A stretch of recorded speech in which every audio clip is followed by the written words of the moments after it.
This is an island surrounded by water, big water, ocean water. Trust me, I'm like a smart person. I'm very consistent. I'm a very stable genius. Tolerated. God bless the United States. Mike Pounds.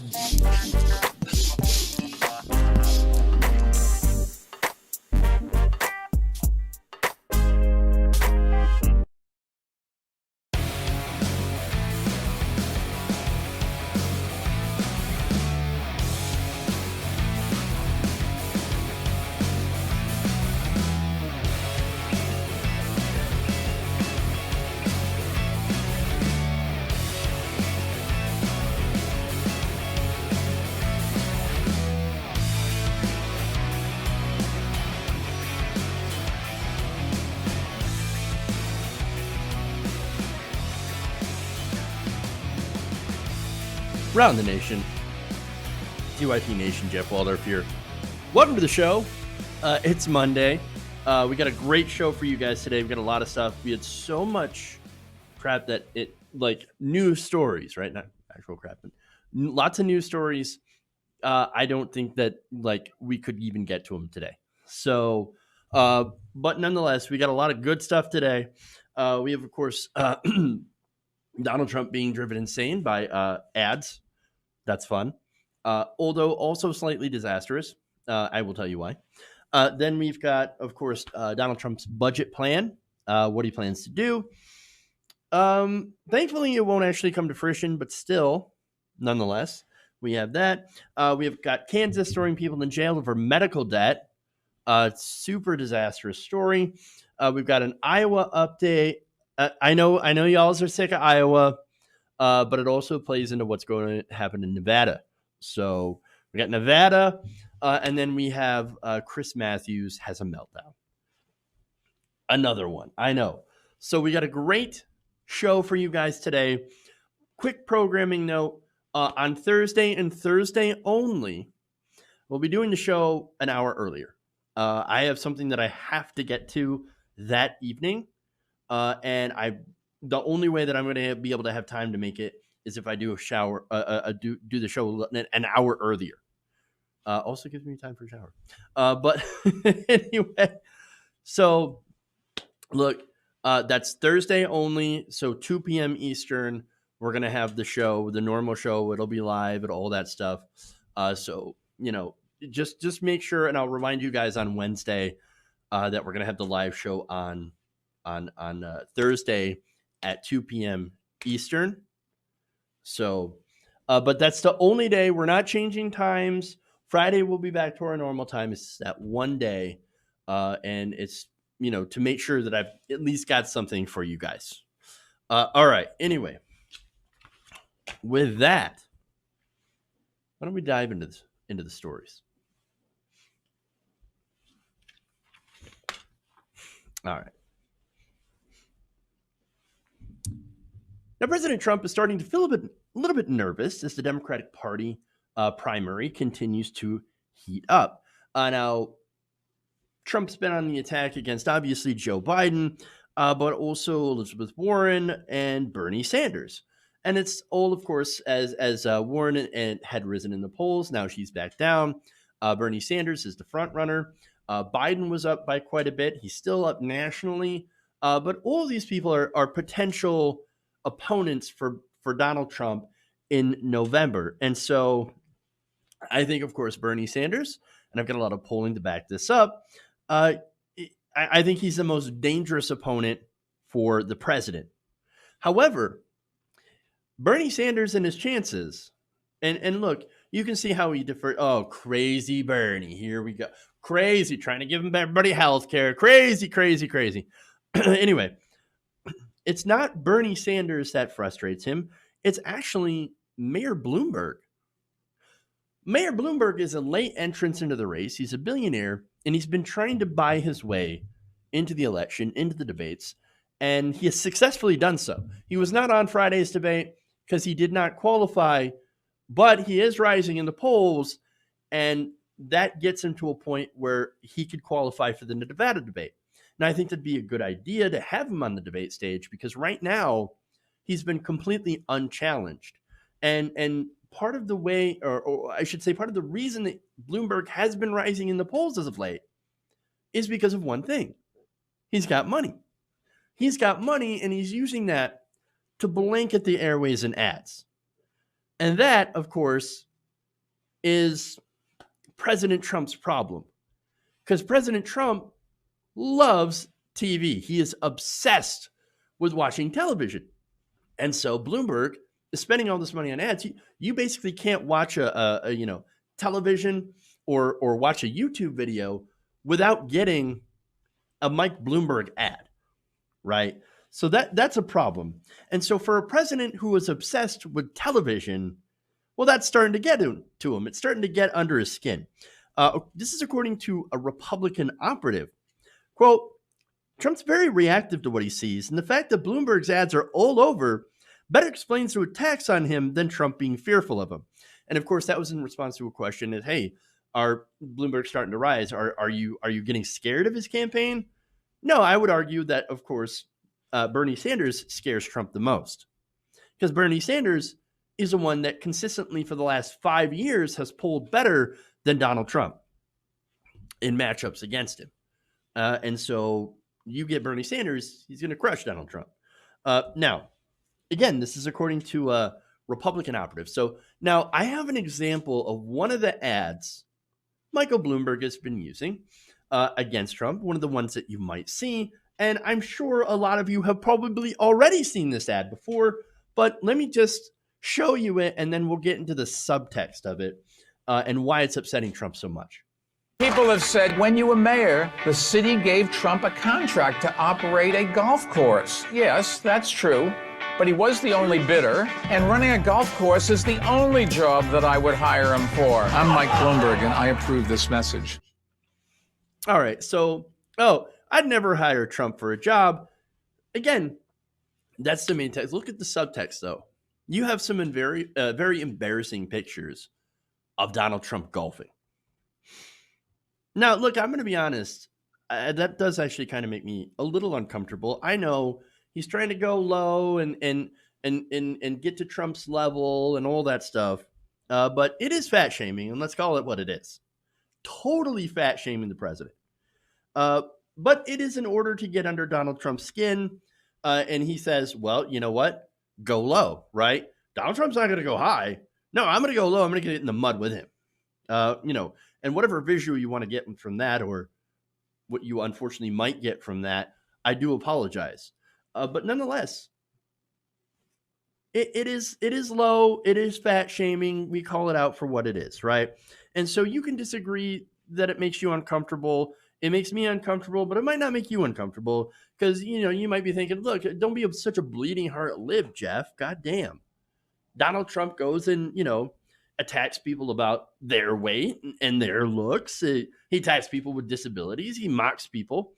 And so, hey, man, it's fair game. All of that, by the way, is totally 100% true. He absolutely does.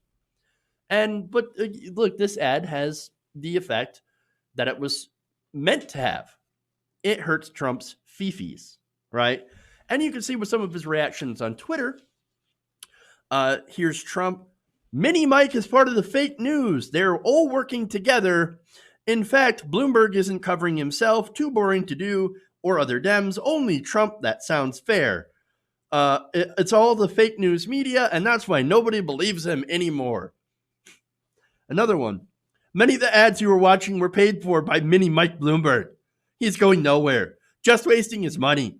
But he is getting the DNC to rig the election against crazy Bernie. Something they wouldn't do for Cory Booker and others. They're doing it to Bernie again, 2016. So that's a different part of Trump's strategy. Of course, he's afraid of Bernie. He doesn't want to run against Bernie, and so he's trying to divide, of course, Democrats.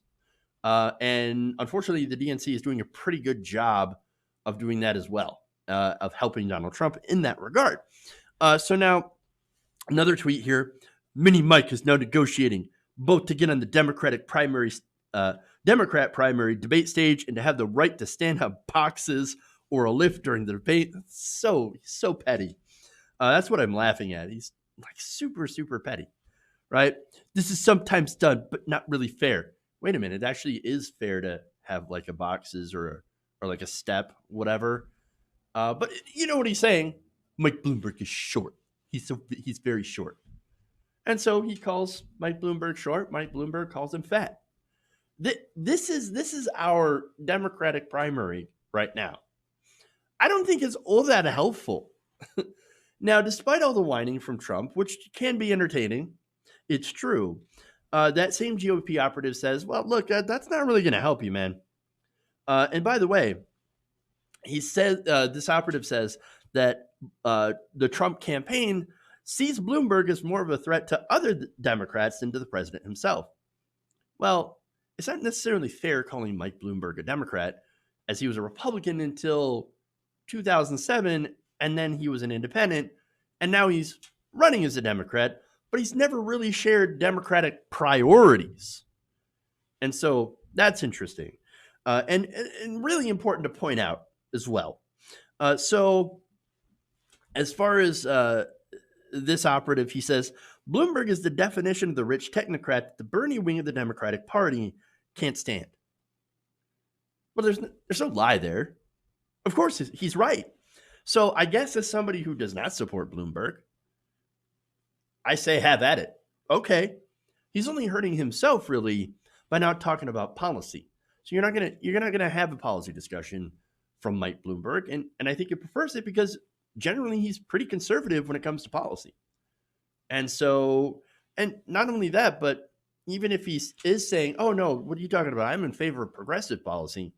You can just go back and look at his disastrous record as mayor of New York. Definitely not progressive, definitely not good policy.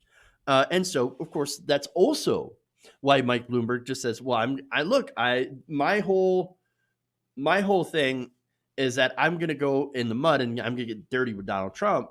And I don't have donors because I'm a mega billionaire. And so I don't have to have donors. So I can go attack Trump no matter what I want and not be, restrained by the donors. Yeah, but still you're working for yourself. All you basically want is to make sure that nobody raises your taxes. And so if you lose to Donald Trump, well, you still technically win because Donald Trump's not going to raise your taxes. Okay. So now some critics, however, say that Trump has been fixated on Bloomberg since the start of the year and frequently brings up the former mayor's campaign operation and his spending. Because Bloomberg, nothing chaps Trump's ass more than somebody who is richer than he is. And I think that's why. I can't believe how much richer Bloomberg is than I am. I hate him so much. So, but anyway, let me get to the critic here. It says the countervailing view is at some point his money becomes counterproductive. Somebody said, a person close to the 2018 campaign. When you close in on spending $500 million by the end of February, it starts to look like you're out buying the presidency. And I think that's a problem for Democrats who are out there criticizing the millionaires and billionaires controlling everything. Mainly, of course, Bernie Sanders. But Bernie Sanders isn't like the other Democrats. In fact, the Democratic Party, the Democratic establishment, hates Bernie Sanders more than they hate Donald Trump. I do believe that they would rather have 4 more years of a Trump presidency than have Bernie Sanders. They hate progressives more than they hate fascists. That's all I'm saying. But look, that's also a great case against nominating Bloomberg. One of the many reasons to have him not be the Democratic nominee. The Republicans right there basically said, we know exactly how to attack Mike Bloomberg. We just called out his wealth, right? And the fact that he's trying to buy his way in the election. Nobody likes that, especially on the left. But wait, you might ask, what, isn't Donald Trump the same? Yeah, he is. But here's the thing, right? Republicans don't care necessarily about Donald Trump being rich. They look at that and they look at him and say, well, that's a success. He's a businessman. Well, they might look at Mike Bloomberg and say, oh, no, he's an oligarch, which I do agree he is. He's buying his way in the election. liberal. We don't want him. They'll attack Bloomberg for it. They'll attack Bloomberg on all of this. And so they don't really care about the hypocrisy. But here's the thing. Trump doesn't stand a chance against a real left-wing populist. And that's the real thing, right? Saying, oh, the LOL, fat Cheeto man, he's not going to turn out, that's not going to turn out the voters, right? It's not going to make people go up and get to the polls. It's going to make people on their couch laugh because, like, ha, fat Cheeto face. But in reality, that is not going to propel people to actually go and vote against him, because right now, Donald Trump actually has the best argument. He's got the economy. Now, I've pointed out many ways the economy is not good for regular working people, and that, stock market gains don't necessarily mean that it's actually going well on Main Street. I've went through all of that nuance, right? But generally, Donald Trump and the Republicans are trying to make a successful argument, and it's pretty easy when you break it down to sound bites. Oh, unemployment's low. We got, job numbers are great, and then whatever, right? Lowest African-American unemployment ever. He says that all the time, right? And those numbers he can go and tout, and a lot of people don't necessarily have the knowledge, whatever, to push back against that narrative. I do, because I look at this stuff and I think, wait a minute, what are the quality of jobs? And that's the question you need to ask, right? Well, what are the quality of these brand new jobs? Do they pay well? Do they have benefits? Or are they, as we've seen, roughly about half of all Americans actually do work in low-wage jobs, in which they will end up needing, things like food assistance, Medicaid, etc., because they can't afford to live on their own. Expenses have gone up for the regular, working class family, middle class family. And so when you get down to the argument, it's not really great, but nonetheless, you pack things into really simple sound bites, and generally the messaging is pretty good. And Donald Trump, for all of his faults, is a really, really good messenger. So there's that, right? And so right now, the best argument against Trump is somebody like Bernie Sanders. Bernie Sanders is an economic populist, a left-wing economic populist, and he correctly points out a lot of the problems with healthcare, wages, income and wealth inequality. And so he can appeal to people from all sectors of the political spectrum and say, look, you are getting screwed. You don't have to believe me. You can just look at your own paycheck. And you can look at the fact that these large corporations don't pay their fair share. These CEOs make tons more than you do. And you haven't seen a raise in decades. And so he's the only one that can go and make that argument. Mike Bloomberg can't make that argument. Mike Bloomberg is a product of the system. And so I think Bloomberg is basically hurting himself here, while at best getting under Donald Trump's skin, and to be charitable, actually distracting him from the coming storm that is Bernie Sanders. So maybe it's a good thing. Okay. Moving on here.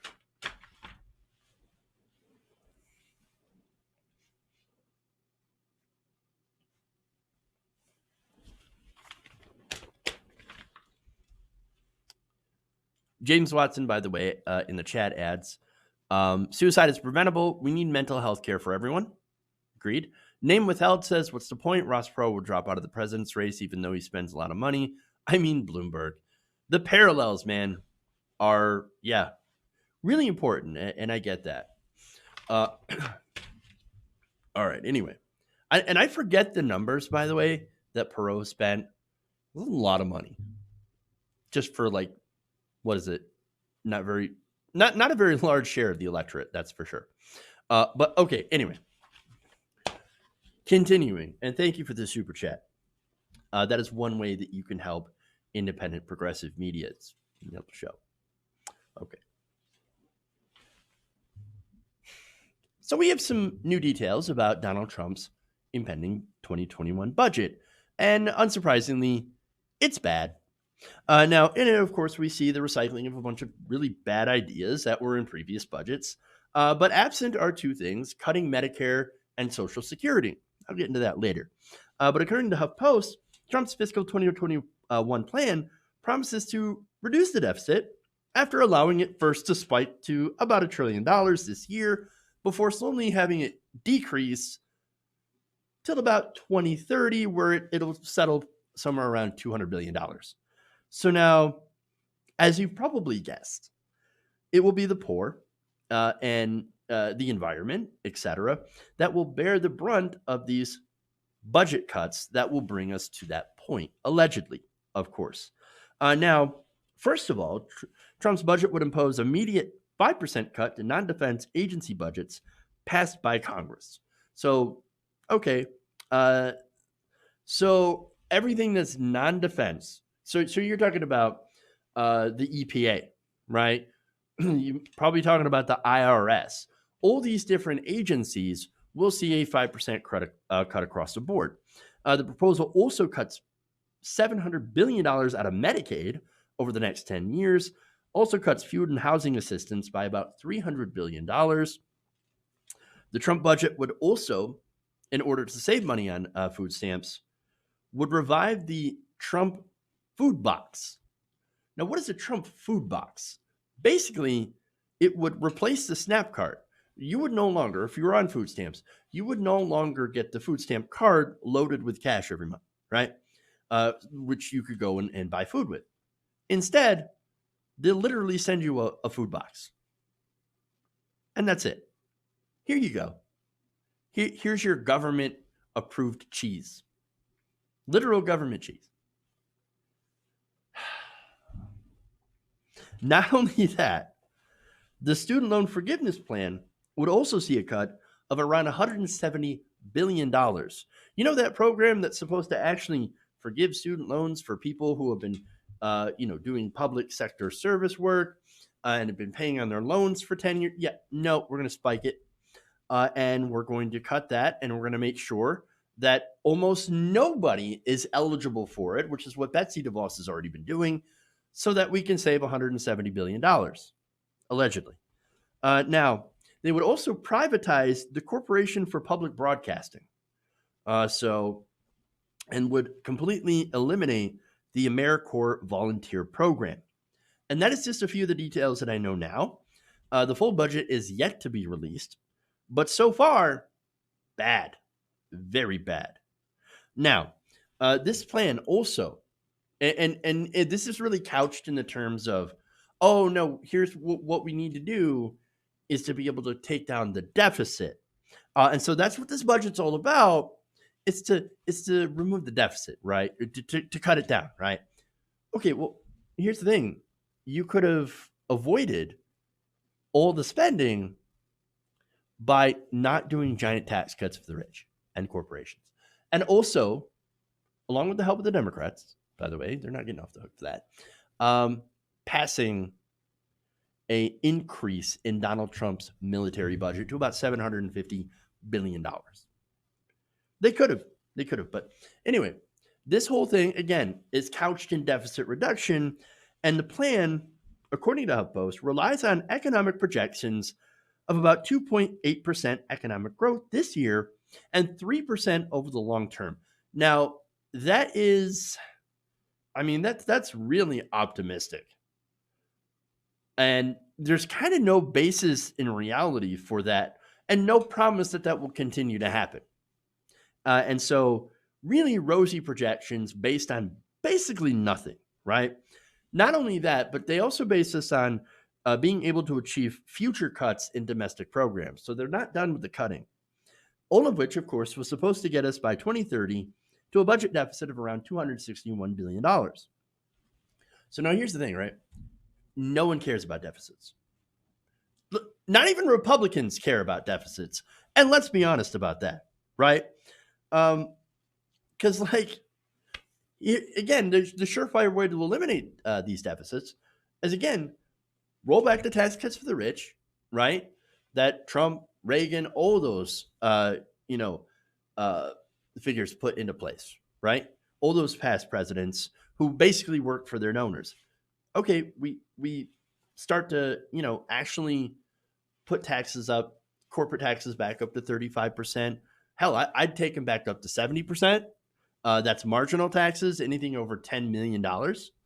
So, like, that's what I would do. And I know heads just exploded, but really, we need to bring some sort of economic equality back into the mix, because there's some devastating numbers, right? And I'll get to those in another story. But look, you can't just expect there to be less spending, right? Or more money to go around if you eliminate income, which of course is why they're going to the, well, we've got to cut things too. Yeah, but the only things you cut are vital programs for the poor and the middle class. So, look, it's disastrous, man. Now, there's more money that is being apportioned to ridiculous stuff. According to the administration, the proposed budget gives $2 billion more to Donald Trump's wall. Now, according to the administration so far, Trump has been able to steal enough money from other agencies in order to build about 1,000 miles of wall. So, not only that, but as Trump has also proposed adjustments to eligibility for Social Security disability benefits and has proposed cuts to Medicare providers, such as hospitals, in order to reduce costs. But he says, well, I didn't touch benefits whatsoever. I mean, that's true. He didn't cut benefits for Medicare and Social Security. However, Medicaid, you saw there's a massive amount of cuts for Medicaid, and they want to make it harder for people to be on disability. And so that's what we know so far about the budget plan. The reason I didn't wait for the full proposal to come out before talking about it is because it's not going to pass. So, I mean, there is some worth in going through a lot of the particulars, but I think in a general sense, this shows you the direction that they want to go. That's their priorities. And so let me point out the reason and why they actually didn't propose cuts to Medicare and Social Security in this, because it's an election year. I mean, look, people are paying attention now. And look, I don't think a lot of people are going to be receptive to the idea of cutting Medicare and Medicare and Social Security. Hell, even Medicaid cuts, a lot of people oppose.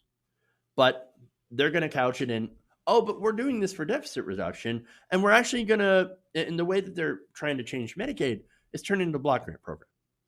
And so they're going to say, oh, but it allows more flexibility for the states.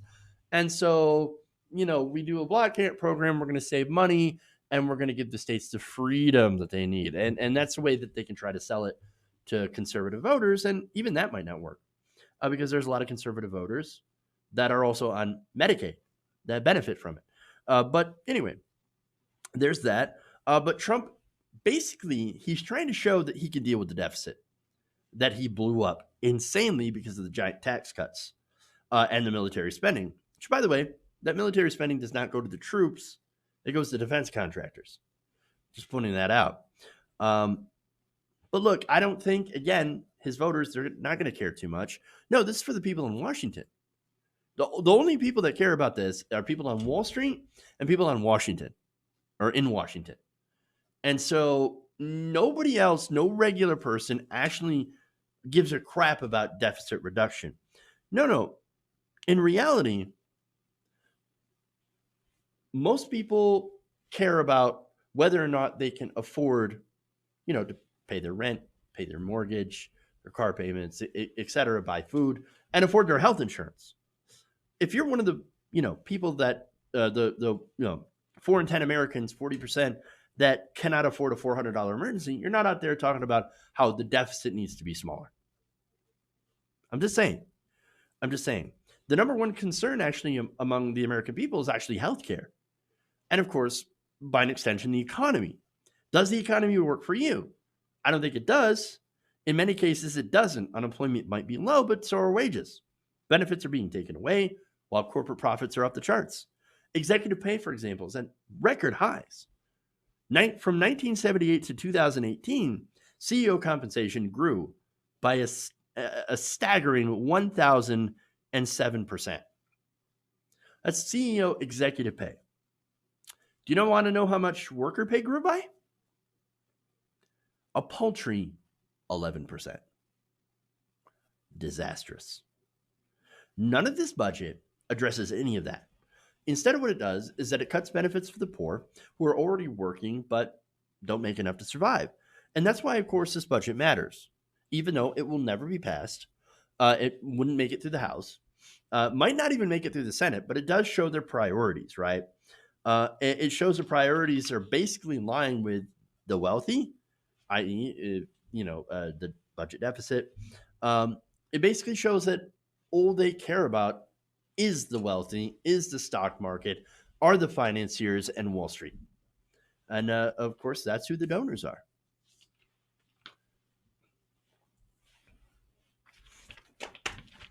Yes, Actus Magus, it does cut $700 billion out of Medicaid. That I did report on that. That was early on in the story. But it doesn't touch Medicare or Social Security. So, all right, anyway. Let's go to the next story here.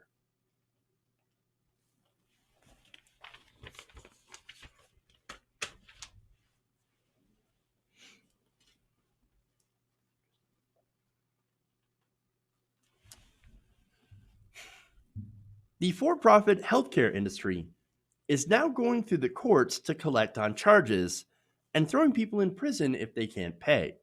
Now, this is a disastrous new report by CBS News, and they worked with ProPublica, and they talked about this and actually detailed the story of Tress and Heather Biggs.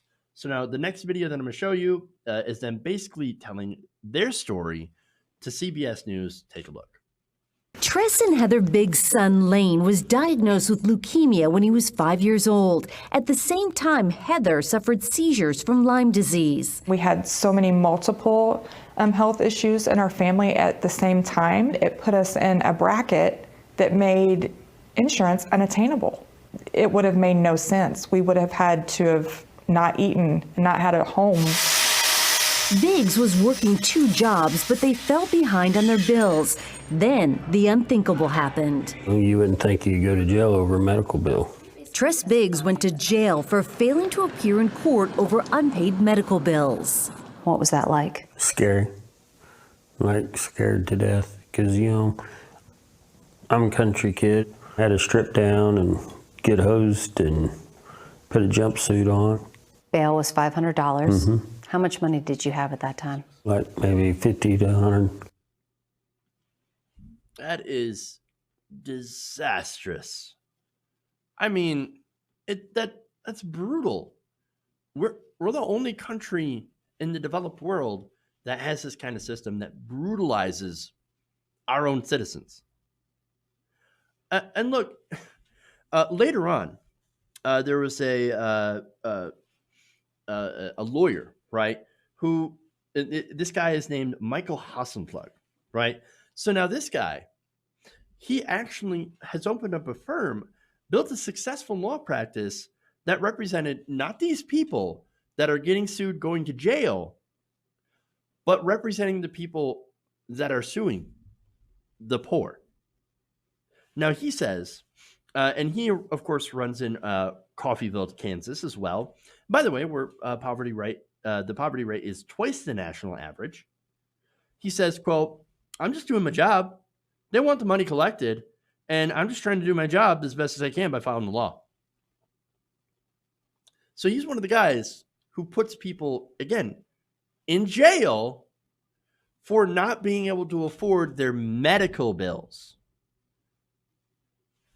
But he says, hey, don't blame me for doing my job. Well, don't blame me for shutting off people's water. They want the money. Hey, man, look, it's just my job. Rounding up immigrants at the border and putting them in cages. Don't blame me. I'm just doing my job. I'm just doing my job. Look, you can see the parallels, right? And basically they are throwing people in jail, into cages for the crime of being broke. Now, again, at some point, making these people's lives harder shouldn't be your job, right? But here's the kicker, right? So they say, well, look, there's this law, right? You have to show up to court And I'm going to explain why this is egregious, right? Well, look, you have to show up to court or else you're in contempt of court. And so, look, if you just show up and beg the judge and tell them how broke you are, well, then, okay, then you're not going to go to jail. But you obviously you didn't go and you're held in contempt of court. So we get to throw you in prison. That's what that is. But here's the kicker, like I said. Hassenplug, the law that was put into place that allows the courts to be able to do this, was passed at Hassenplug's own recommendation to the local judge. The head attorney used the law by asking the court to direct people with unpaid medical bills to appear in court every 3 months, and state that they are too poor to pay in what they call a debtor's exam. Or what I like to call it, public humiliation. That's what that is. They drag you into court and so that you can tell the judge, I'm sorry, I don't have money to pay this medical bill. I'm sorry. What am I supposed to do? I'm working 2 jobs. I'm doing everything that I can to support my family, but I can't afford this medical bill. Please don't send me to jail. Every 3 months, you have to take time off work or school, right? Get to a courthouse, either through sparse public transportation, which may not exist in Coffeyville, Kansas, or waste gas, drive your beater, right? To spend your afternoon or evening telling a judge that you're too broke. That is disgusting. And look, what we've learned with other debtors' prisons, by the way, is that sometimes they don't do a good job at actually letting you know when it's supposed to be, or working with you, like just in case that you can't find transportation, maybe help to find transportation, or I'm sorry, I have to work this shift or I'm going to lose my job. What am I supposed to do? And then, well, if they miss too many, if they miss, I believe, 2 times, well, then you get a warrant, you're found in contempt of court, and you're thrown in jail. And that's it. They set bail, like they said in the video, in this particular area at about $500 a piece, right? Now, that's beyond what most people can afford. But even if you can find that money, there's no guarantee that you actually get it back. And by the way, this whole system lets people lose their jobs, right? Because what happens if you're in jail? You can't work, you can't go to work, you lose your job. You get even more financial stress. You get even more unable to pay off those medical bills. And again, somebody's making money off this. Hassenplug says he gets paid on what's collected. If the bail money is applied to the judgment, he gets a portion. So he could get paid out of somebody else's bail money. See, in most courts, bail money is returned when the defendants appear in court. You get that money back. In this case, you don't get that money back. In fact, in almost every case in Coffeyville, that money goes to pay attorneys like Hassenplug and the medical debt his clients are owed. So you do not get your bail money back. Even if they can make it, they still don't get it back. And so then what do you owe, a bail bondsman? Because most people might have to go to a bail bondsman, but then how is that bail bondsman going to get their money back? And so that's the problem here. This is disgusting. It's wrong. It seems very unconstitutional since we were supposed to have banned debtors' prisons. But these lawyers and everybody else, they found a loophole around that, saying, well, we just brought the lawsuit to the court, and then we let the courts handle this. Now you have to show up. Now you have to take the afternoon off. And if you don't, you're in contempt. Because now we've brought the judicial system into it, which it should be a private matter. I mean, these lawyers, these courts, these hospitals, these for-profit insurance companies, they have all brought this back. My God, man, we are barbarians. We are crushing our own people, our own citizens into the dirt. And of course, we have the audacity to claim that we have the best medical system on the planet. Yeah, okay, if you're rich, that's true. Yeah, if you're a wealthy person, then of course you can get the best healthcare in the world right here. But if you're poor and you can't, afford your premiums, Or if you can't afford insurance at all and you have the audacity to get sick, well, then you're screwed. You'll lose all your money. And by the way, if you're in the middle class and you have insurance and you think, oh, no, this will never happen to me. I'm sitting pretty. I pay my premiums every month. Nothing bad's going to happen to me. Well, and if you think that we don't need Medicare for all, remember, look at this stat. People with cancer, and this is with insurance, by the way, they're often bankrupt by the second year treatment.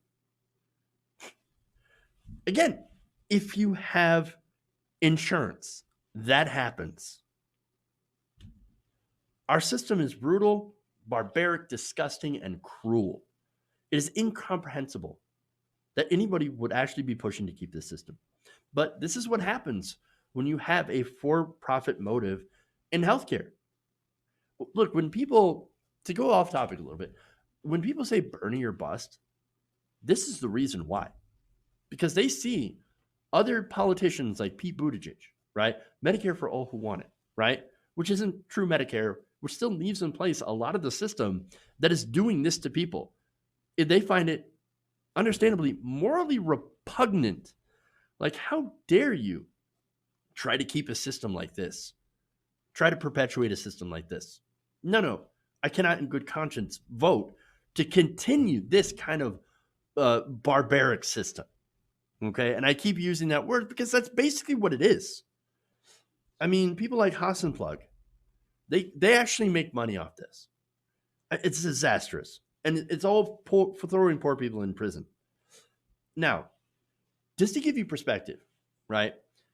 CBS went into the courtroom. They couldn't bring the cameras into it, but they went into a courtroom on debt collection day, where this is the day where all the poor people had to go in and beg the judge and tell them, "I'm sorry, I'm sorry, I'm too poor. I cannot afford these medical bills."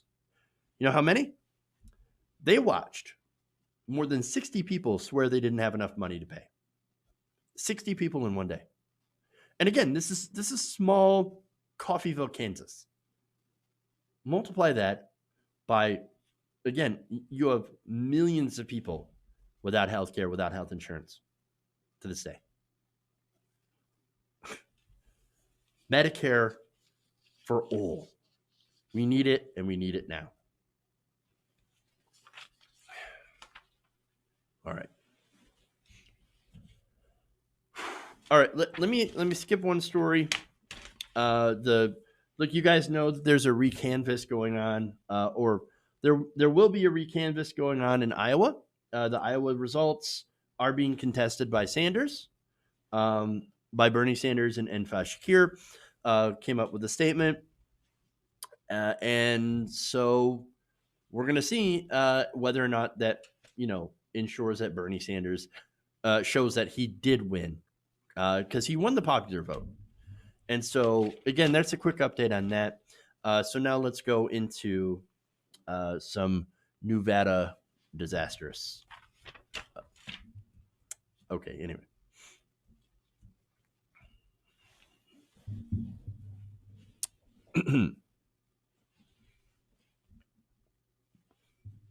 Here we go in Nevada.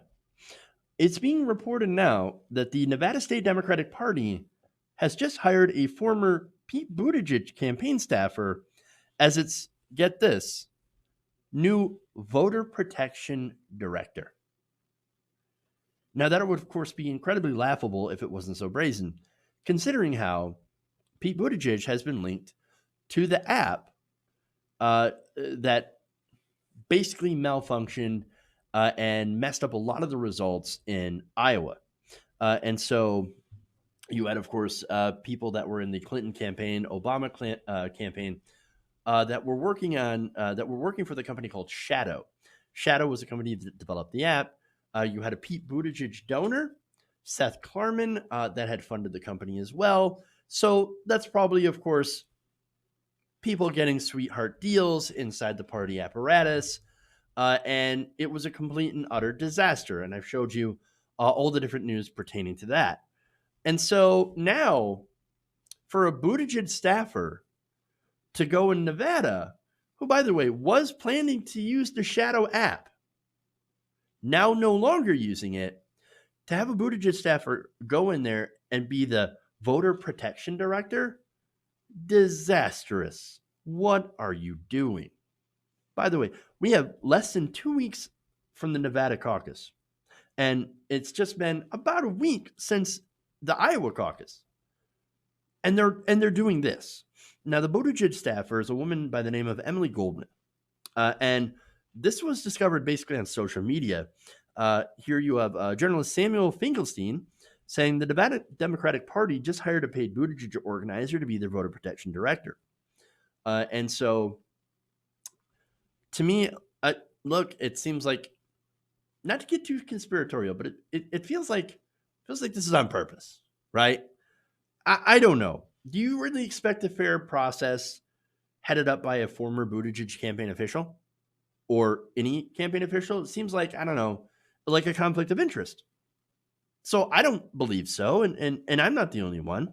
Among concerns about a disaster like the one in Iowa, some Nevadans are also worried about this hire and what it means for impartiality in the voting results. So it's not just about Bernie Sanders, it's also about, for example, Elizabeth Warren, right, getting a fair shake, or Joe Biden getting a fair shake, or Andrew Yang getting a fair shake.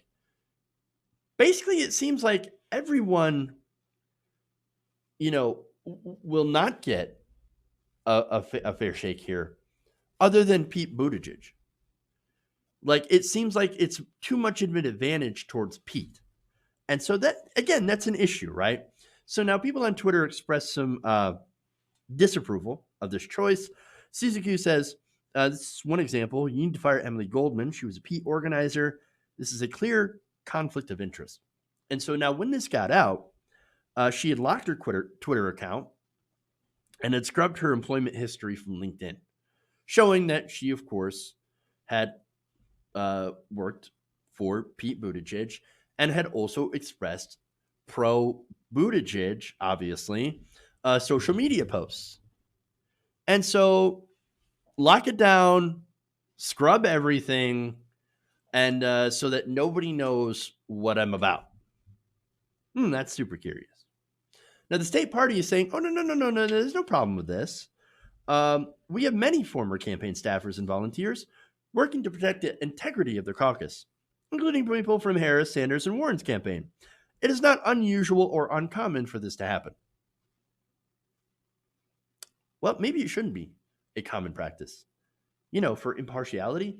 Look, I actually care about the integrity of our elections. I don't want anybody. I don't want a Sanders person in that position either. No, I want people who are clearly impartial, who will not try to sway anything one way or the other, because it could hurt basically everyone. And what it really hurts is our faith in the process. Now, Sanders campaign manager Faz Shakir released a statement. He said, look, we've spoken with the Nevada Party, which has assured us that this individual does not have decision-making authority over the caucus count. Please know we're working hard with the party to get every assurance that mistakes of Iowa are not repeated. Look, I trust the Sanders campaign. I trust Faz Shakir when he says, look, we're working with him. We're going to make sure.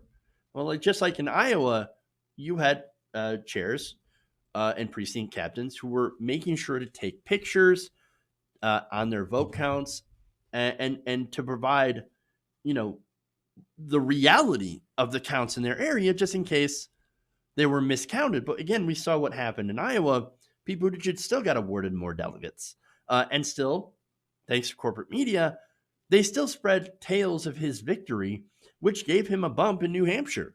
And so again, it's really difficult to trust the process. But see, that's the thing. That's going to be the biggest impact on this. I don't think the votes will be as impacted by this decision. However, I'm afraid that this will depress turnout. And that's actually way worse than rigging the primary, right? Rigging the caucus process. I mean, if you get people to think that it's rigged, are you really going to show up? And that's the problem. When people see this potential conflict of interest, they tune out. They don't bother. Not good. I'm telling you, though, that's the wrong take. If your take is, well, it's rigged, so why even bother? Why show up? No, that's the wrong take. No, the right take is to show up in such overwhelming numbers that you offset any potential for vote rigging, any potential. And so even if they want to try it, there will be such a turnout on the Sanders side, or whatever side you believe in, right, that it offsets anyone trying to make the votes appear that they're that somebody else had won that clearly didn't. And so that's what we have to do. There needs to be no doubt, such a large turnout that there's no doubt as to who actually won. Okay, anyway.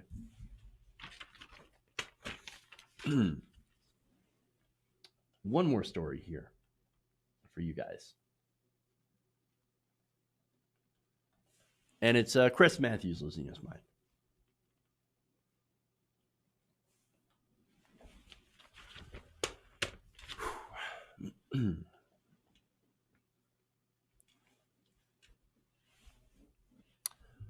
Following Friday's Democratic debates, MSNBC host Chris Matthews got criticized on social media for suggesting that Bernie Sanders would cheer on executions in Central Park if he becomes president.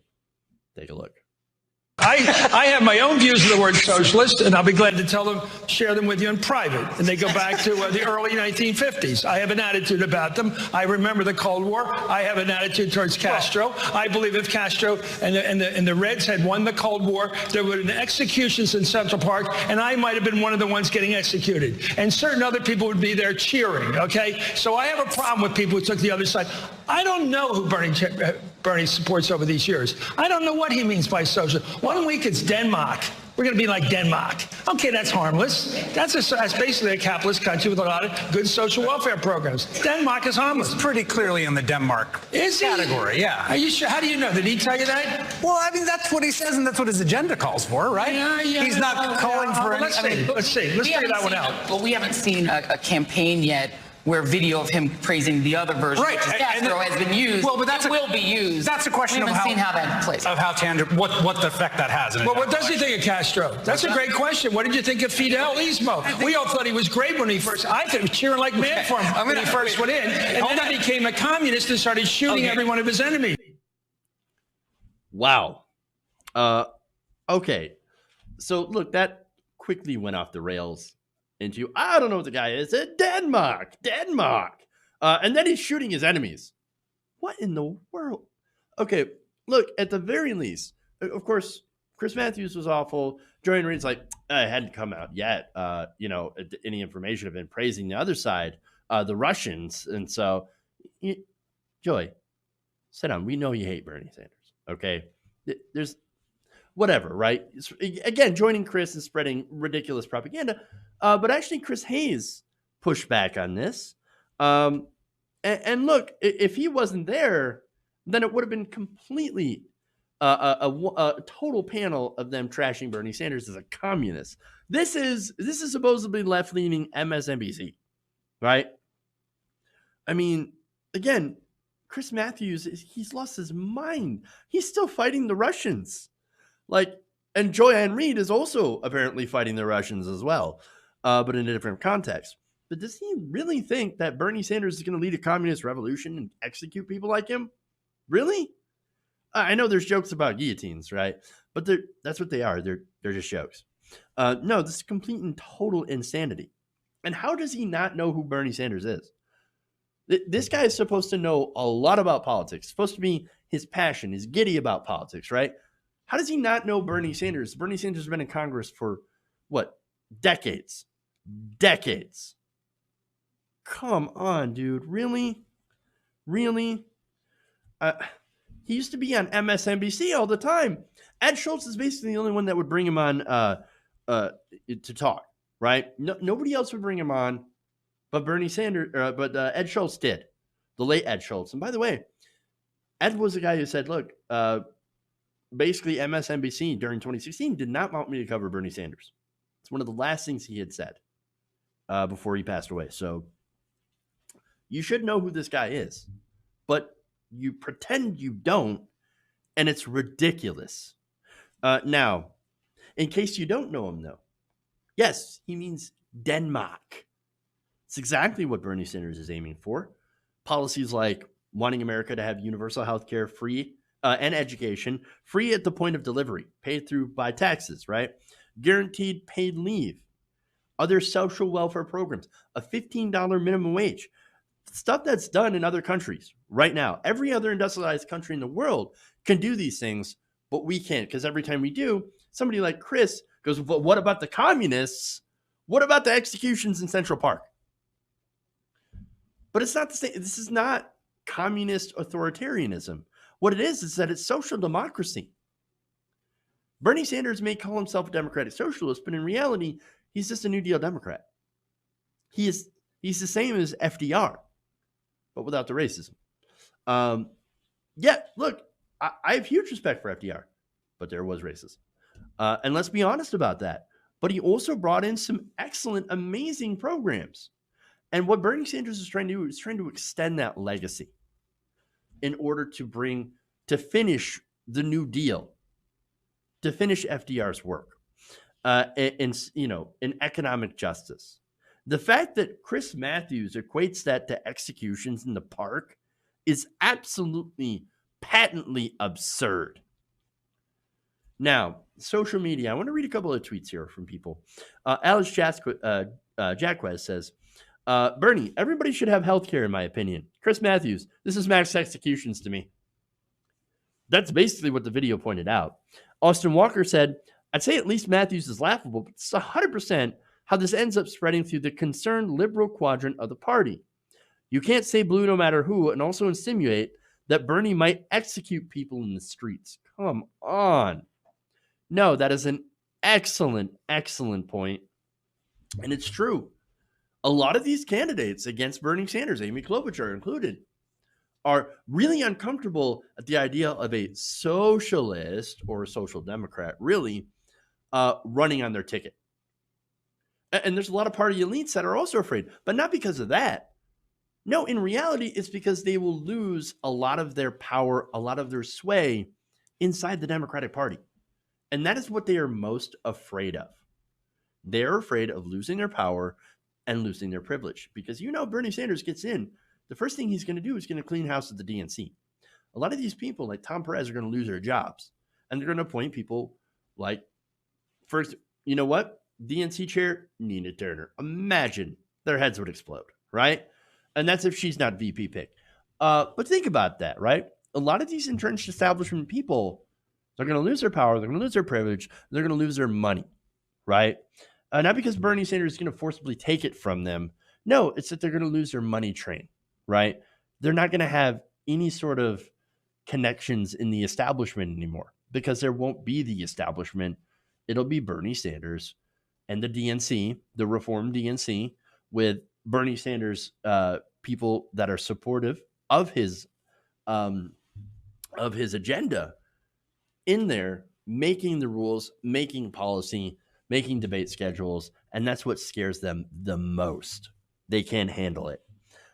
Now, Paul Blest points out what's becoming increasingly obvious about Chris Matthews' Bernie Sanders takes is that A, he seemingly never actually listened to Bernie Sanders talk, which I can believe because the establishment has essentially ignored Bernie Sanders as a crank or a crazy person. And B, he adds, he's a perfect avatar for why a lot of boomers hate Sanders. He's still fighting the Soviets in his mind. In which, of course, Bernie Sanders is not a Soviet. He's not a communist. He's not even that good of a socialist. What he is a social democrat. And so as a lot of people that are more lefty than I am, that are far more lefty than I am, say, no, Bernie Sanders, he's not a, socialist. He's not a true socialist, but he's as close as we can get. And so we'll take it, basically.